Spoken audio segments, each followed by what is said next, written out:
Waduh. Assalamualaikum warahmatullahi wabarakatuh.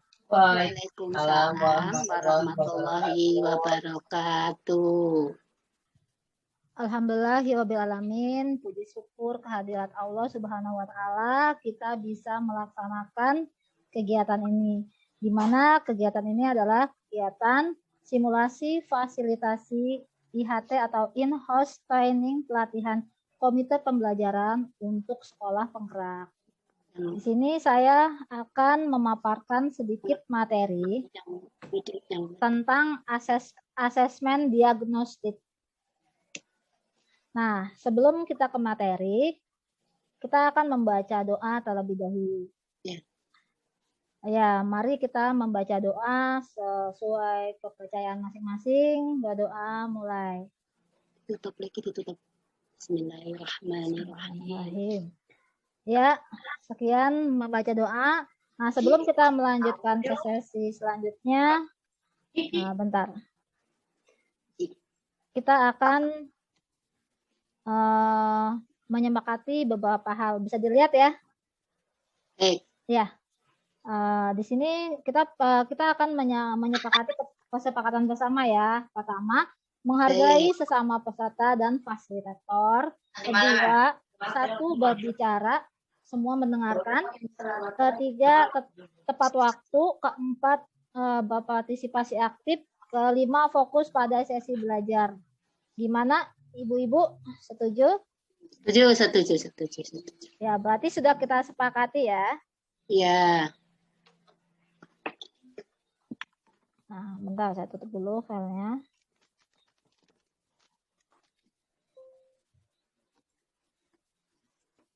Ya. Nah, sebelum kita memasuki sesi selanjutnya lagi, saya mau masing-masing dari ibu-ibu memperkenalkan diri, nama, asal sekolah atau unit kerja, serta motivasi mengikuti kegiatan ini itu apa. Secara sederhana aja. Silakan ibu-ibu.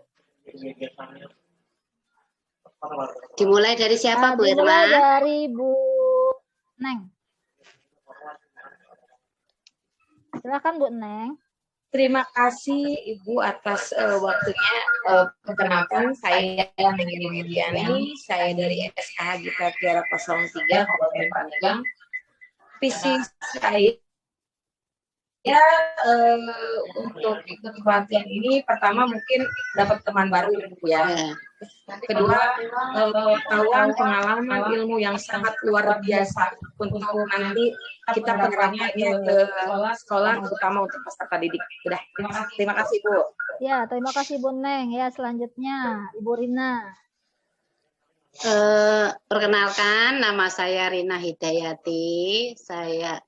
Tugas saya di Sekolah Khusus IKDW 01 Kota Tangerang. Motivasi saya ingin belajar mengetahui banyak yang menimba ilmu tentang bagaimana sekolah penggerak, kurikulum penggerak yang akan diterapkan oleh Menteri Pendidikan. Terima kasih Bu Irma. Ya, sama-sama Bu Rina. Selanjutnya Ibu Ois. Assalamualaikum warahmatullahi wabarakatuh. Waalaikumsalam warahmatullahi wabarakatuh. Nama saya Isterianti Paula, asal sekolah SKH Gita Tiara. Motivasi saya yaitu ingin menambah pengetahuan yang lebih baik lagi, apalagi tentang sekolah penggerak ini supaya lebih bisa aplikasikan di sekolah saya. Itu saja. Wassalamualaikum warahmatullahi wabarakatuh. Waalaikumsalam warahmatullahi wabarakatuh. Ya, sebelum saya memaparkan materi, saya akan mengadakan ice breaking supaya kita bisa lebih rileks, lebih santai ya Bu ya. Termasuk saya ya.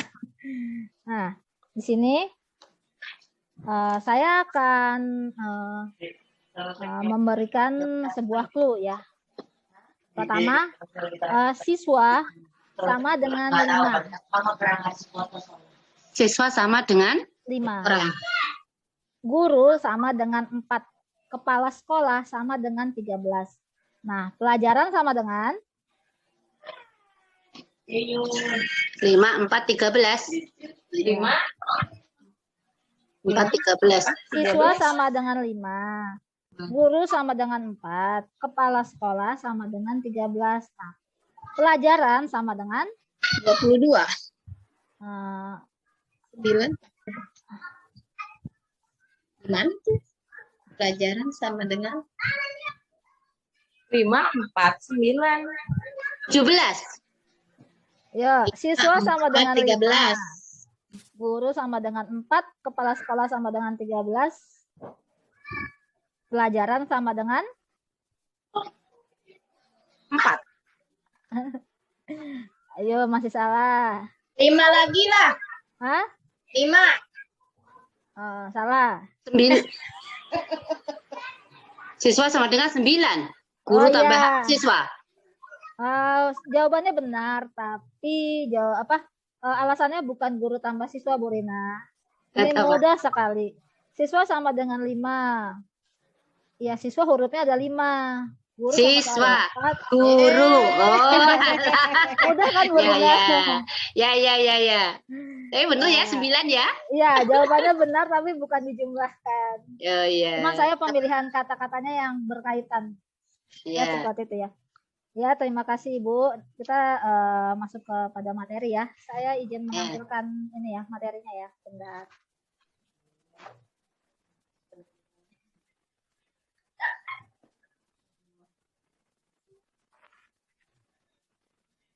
Sudah bisa tampil? Sudah. Kita lihat Ibu.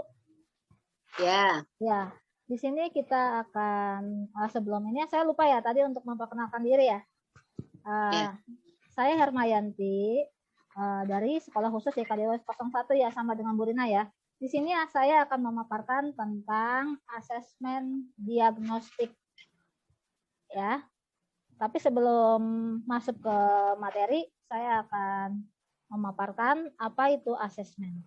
Asesmen adalah suatu prosedur sistematis dan mencakup kegiatan mengumpulkan, menganalisis, serta menginterpretasikan informasi yang dapat digunakan untuk membuat kesimpulan tentang karakteristik seseorang atau objek.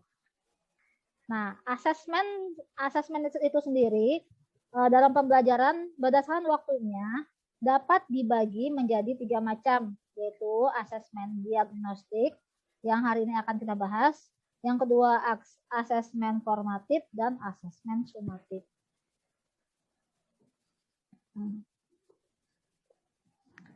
Ya, tujuan saya lanjut untuk tujuan dan fungsi asesmen.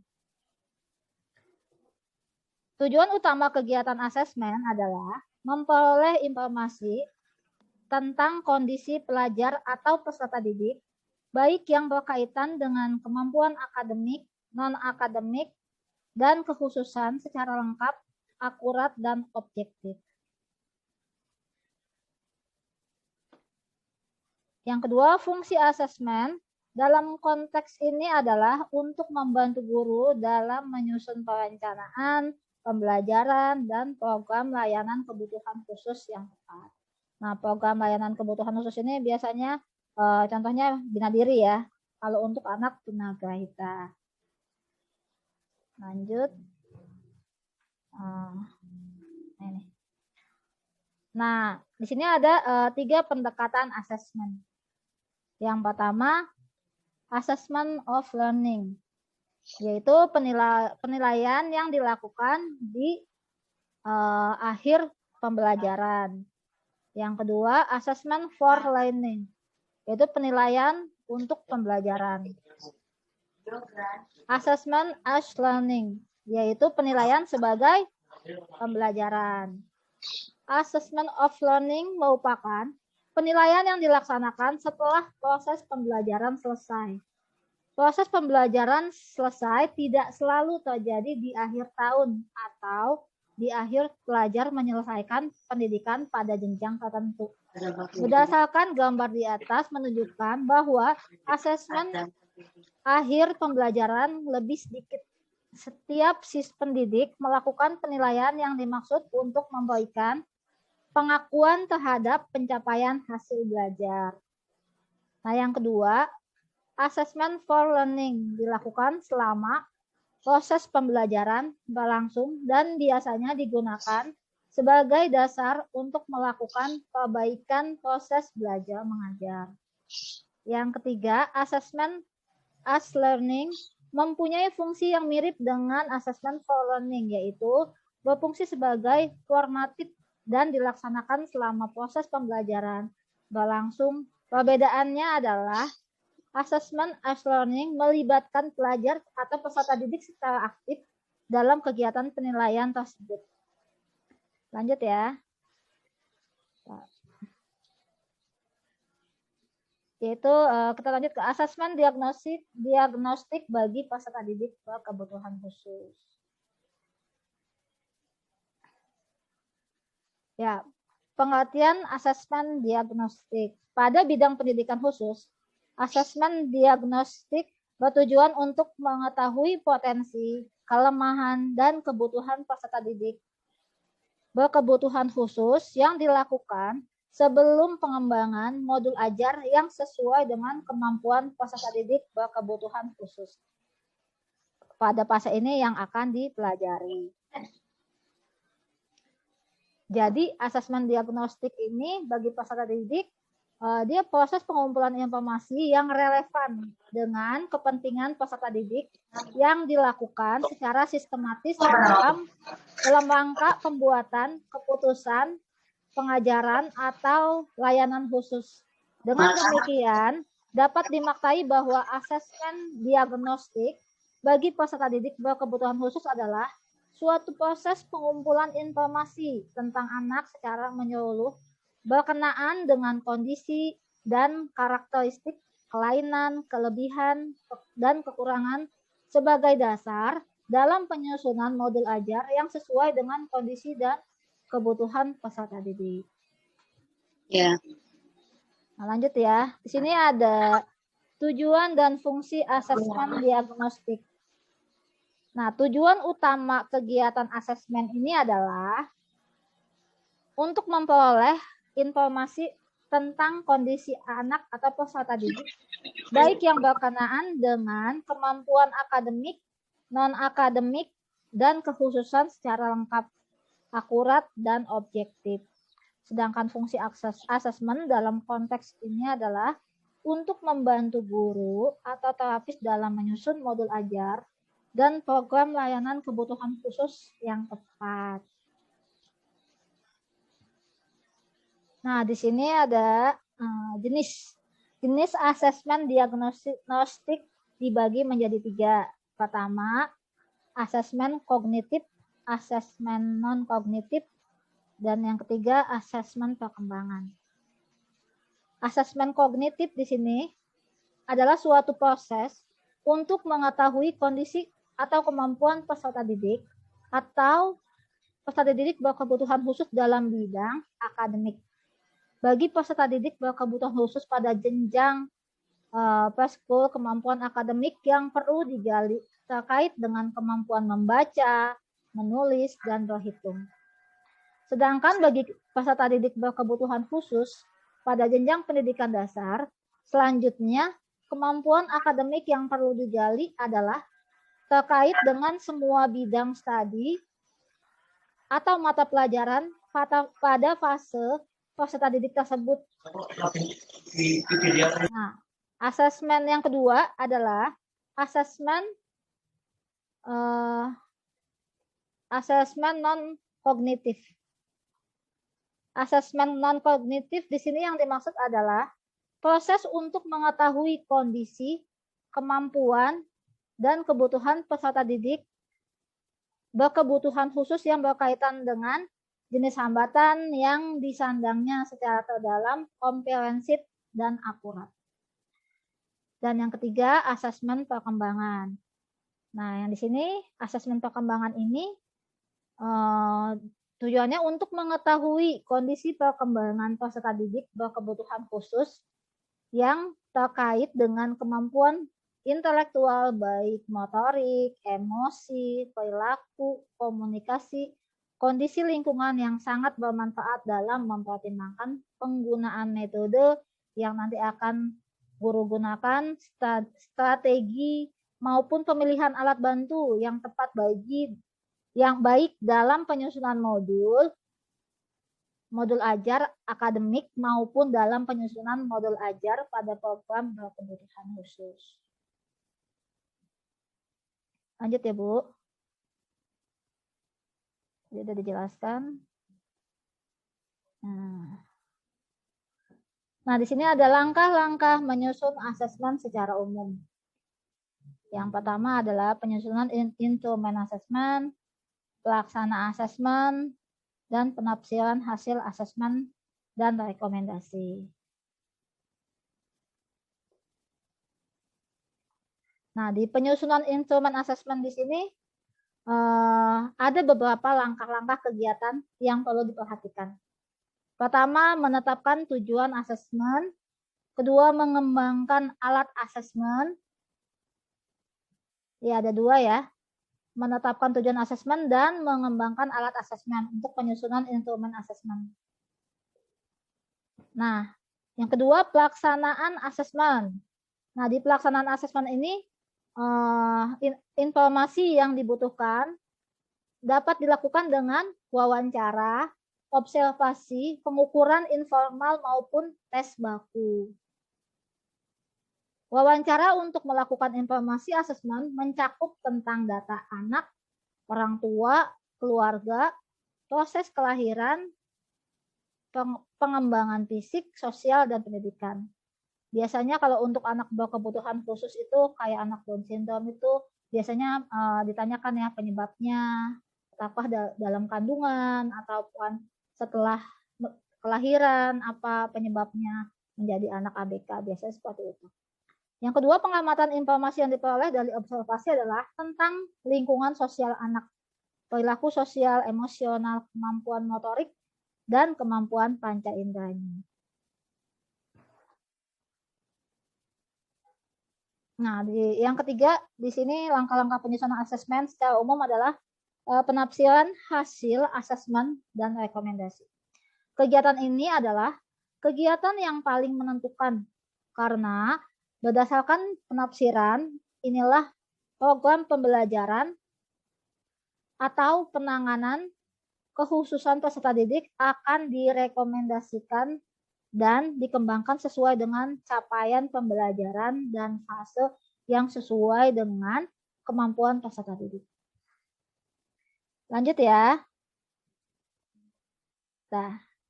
Nah, di sini terima kasih.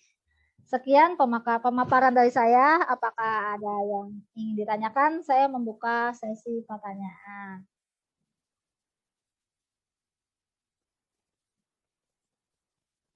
Halo Ibu Bapak. Halo Ibu. Bisa terdengar?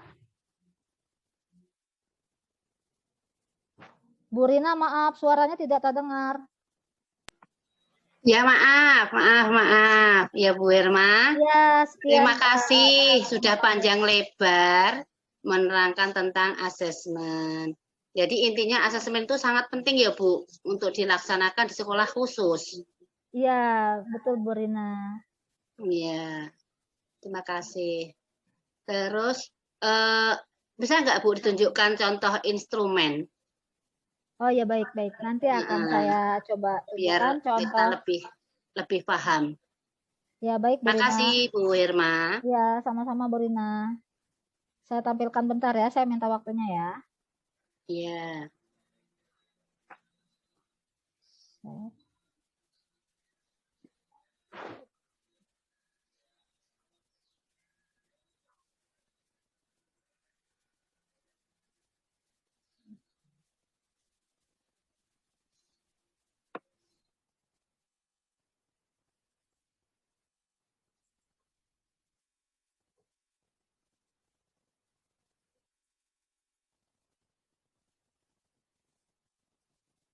Ya, sudah terlihat Ibu?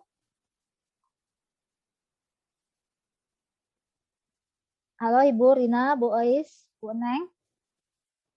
Bu Rina, maaf suaranya nggak terdengar. Bisa dinyalakan mic-nya? Iya.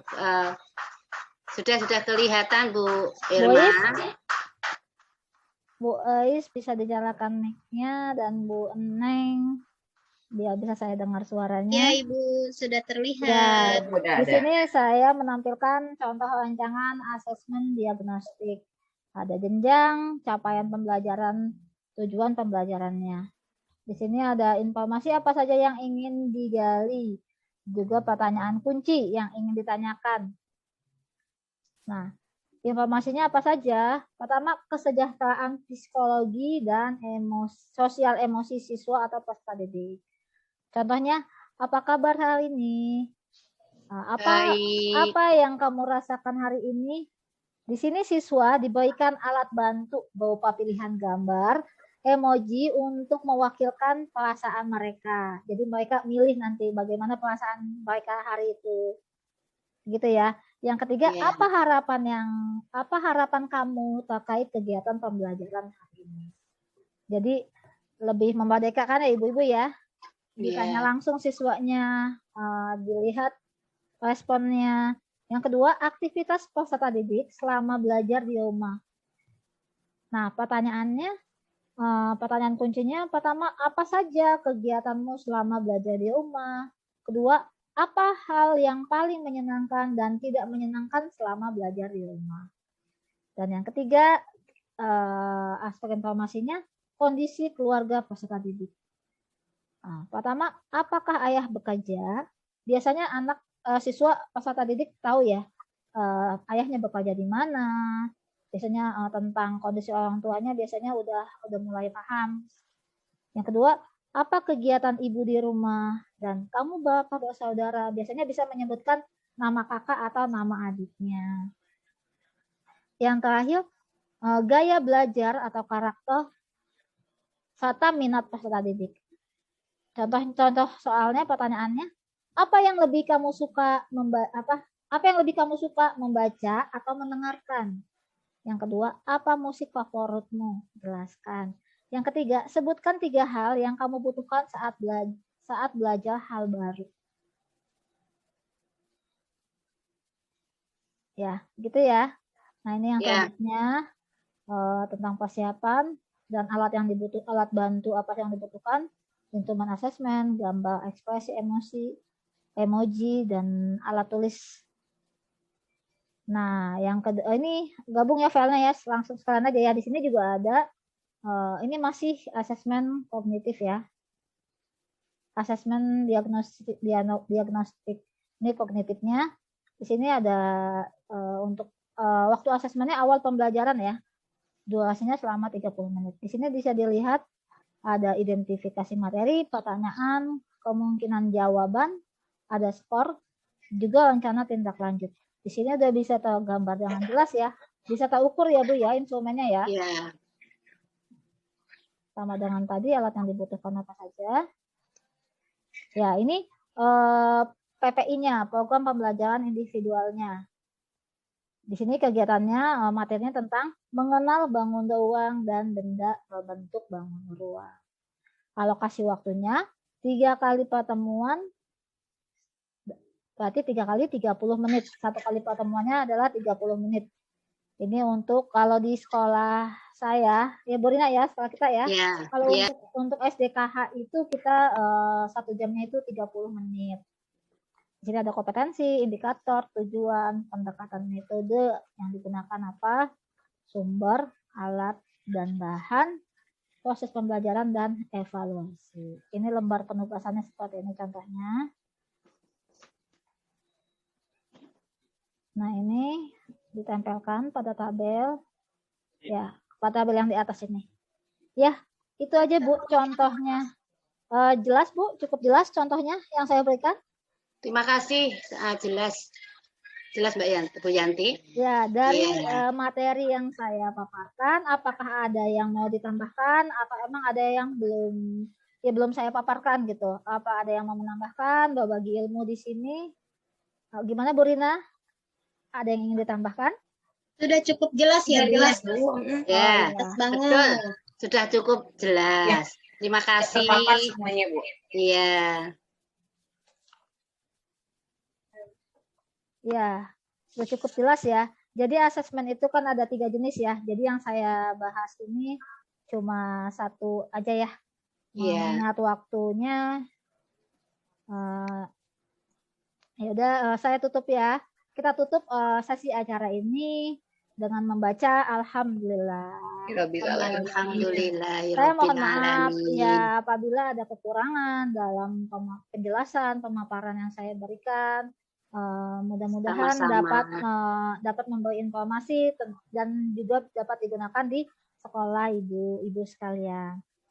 Sama-sama Ibu Irma. Ya. Wassalamualaikum warahmatullahi wabarakatuh. Waalaikumsalam warahmatullahi wabarakatuh.